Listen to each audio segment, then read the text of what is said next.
सबने रामफल भाई की राम राम। तीज का त्योहार एक ऐसा त्योहार है जिसका सभी त्योहारों से संबंध हो गया और सभी त्योहार तीज त्योहार कहने लगे।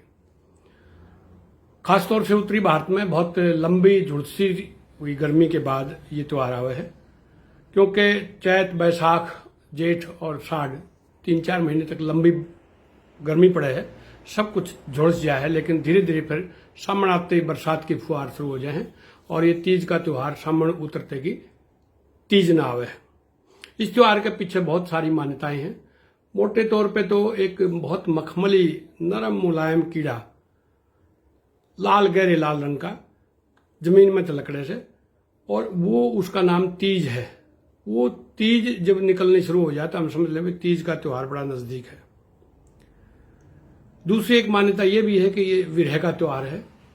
और हरियाणा में एक जगह है सतकुंबा, वहां के चक्रवर्ती सम्राट राजा बैन हुए, उनका एक पोता था नर सुल्तान जिसको कहते हैं।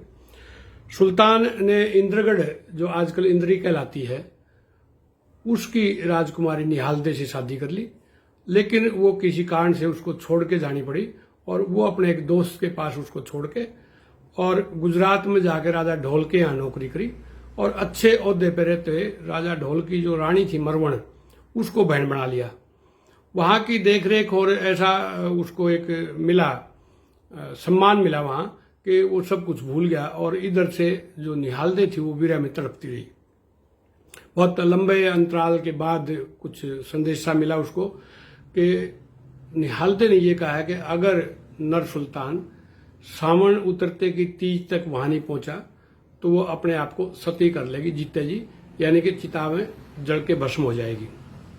ये संदेशा मिला तो बीच में एक लंबी कथा है कि बीच में कोई महकदे नार जो थी वो किसी के यहाँ कैद थी, उसको छुटवाने के लिए टाइम लग गया।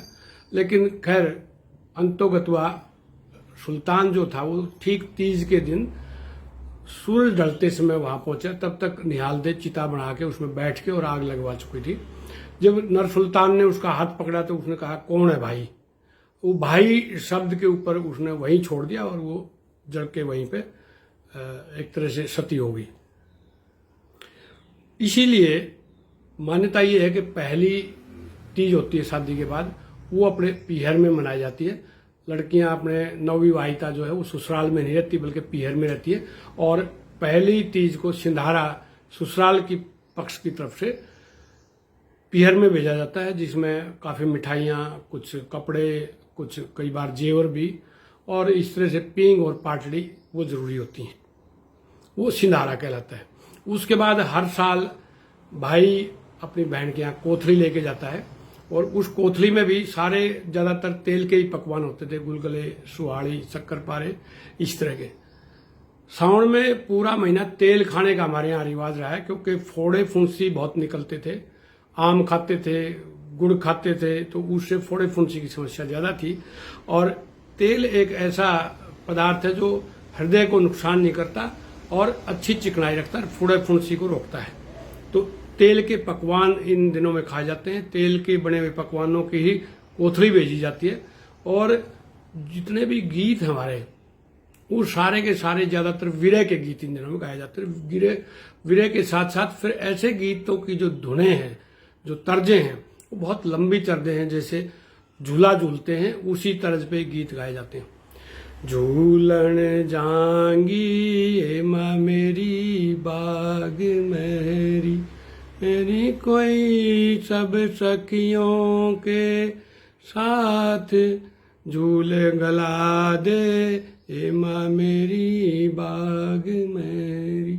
इतना उतार चढ़ाव होता है। जिस तरह से पींग बढ़ती है, रस्सा चलता है, उसी हिसाब से लंबे ऊंचे पेड़ के डालों पर तीज के दिन झूला झूलती हैं महिलाएं और उनके देवर खास तौर से उनको झुलाते थे। और एक मेले जैसा दृश्य जोड़ के ऊपर घने जो पेड़ होते थे उन पे पहले दिन दाड़ा चाक के आ करते, फिर लंबी पींग बढ़ा करते और सासू का नाक तोड़ने का रिवाज था। यानी कि लंबी इतनी चढ़ा देते पींग को कि जिस डाले में वह पींग गल रही है उसके ऊपर चली जाती और पत्ते तोड़ के कहती ले तेरी सासू का नाक। तो इस तरह का ये रिवाज हमारे था। उमंग का त्योहार है, मिलन का त्योहार है, लेकिन विरह की गायकी बहुत ज़्यादा है इसमें। और विरह के साथ साथ जो हमारे संस्कार हैं वो कभी नहीं भूलते। यानी कि एक गीत है कि और सखी सब उजड़ी हेरी मेरी बहू रानी तू क्यों मैले भेष।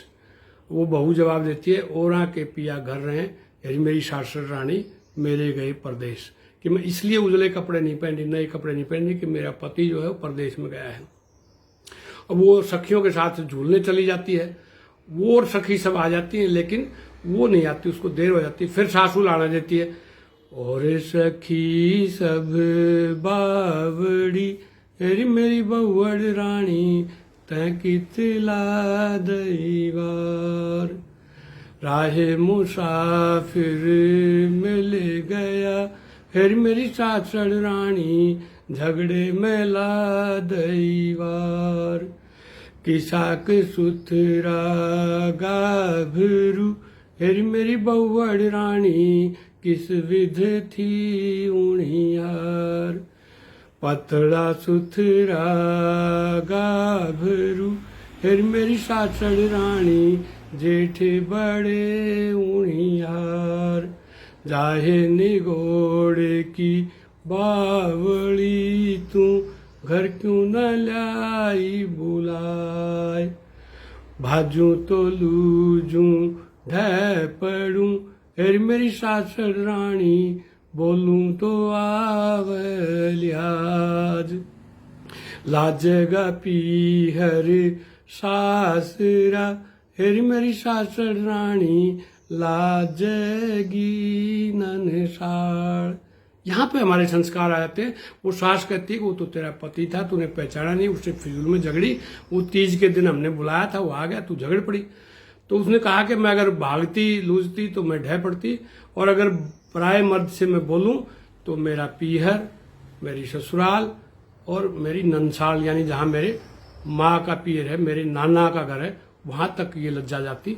तो यहाँ पे हमारे संस्कार आ जाते हैं। वो जो देवर उसको झुलाता है, सब एक अच्छा आपसी सद्भाव में, और इस तरह का ये मनाया जाता है त्योहार।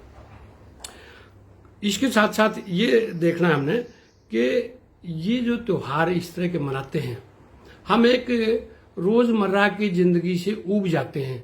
वही सुबह उठना, वही खाना खाना, वही सारी चीजें, वही सामान्य कपड़े पहने। तो त्योहार एक उमंग पैदा करता है, जिजीविषा पैदा करता है, एक ऐसा भाईचारा पैदा करता है, आपस में समाज को जोड़ता है, ताकि एक नयापन जिंदगी में शुरुआत हो सके। चाहे वो होली का त्योहार हो, चाहे वो तीज का त्योहार हो, चाहे वो दिवाली का त्योहार हो, एक उमंग, एक उत्साह, एक जिजीविषा, एक जीने की जो कला थी, और साथ में हमारे जो संस्कार थे, वो इस तरह से तीज का त्योहार मनाया जाता है। इसके साथ साथ जो हमारा संगरने का था, नई बहुएं जो थी वो खूब अच्छे तरह से नहा धो के, सारी टूम पहन के और बढ़िया दामन कुर्ता पहन के संगर के, और तब वो झूलने जाया करती। तो इस तरह से उनका श्रृंगार का त्योहार है, भाई बहन के प्यार का त्योहार है कि वो कोथली लेके जाएगा, सारा हालचाल बताएगा। और इसके साथ साथ ये था कि और साल में भाई बहन के यहाँ जा सके ना जा सके, लेकिन तीज के त्योहार से पहले कोथली जरूर दे के आया करता। और हमारी खुद की, जैसे मेरी दादी की बात बताऊं कि उन्होंने कभी हमारे गांव से बनवाई जूती नहीं पहनी, उनके पीहर से पूरी उम्र जूती आ रही। तो इन दिनों एक ये भी था कि वो अपने पीहर को ही अपना घर मानती थी। कई बार कहती थारे गांव में न्यू, तो मैंने कहा दादी आपका कौन सा गांव है, फिर हमारा गांव है। तो बोली ना मेरा गांव तो वो है, अपना गांव बताती थी। आज मेरी माँ भी ऐसा ही करता है कि थारे घर में न्यू, थारे गांव में न्यू। यानी कि वो पीहर से जुड़ाव का जो सबसे मजबूत बंधन है, वो उनमें एक तीज सबसे बड़ा त्योहार है जो उस बंधन को ताउम्र बढ़ाए रखता है। तो आइए इस त्योहार को हम बड़ी उमंग के साथ, खुशी के साथ, उत्साह के साथ, भाईचारे के साथ और एक ऊर्जा के साथ मनाएं, ताकि ये जो हमारी परंपरा है तीज त्योहार मनाने की, अच्छे पकवान खाने की, संगर के, नहा धो के और आपस में भाईचारे से मेल मिलाप की, इसको हम बरकरार रखें। बहुत बहुत धन्यवाद। राम राम।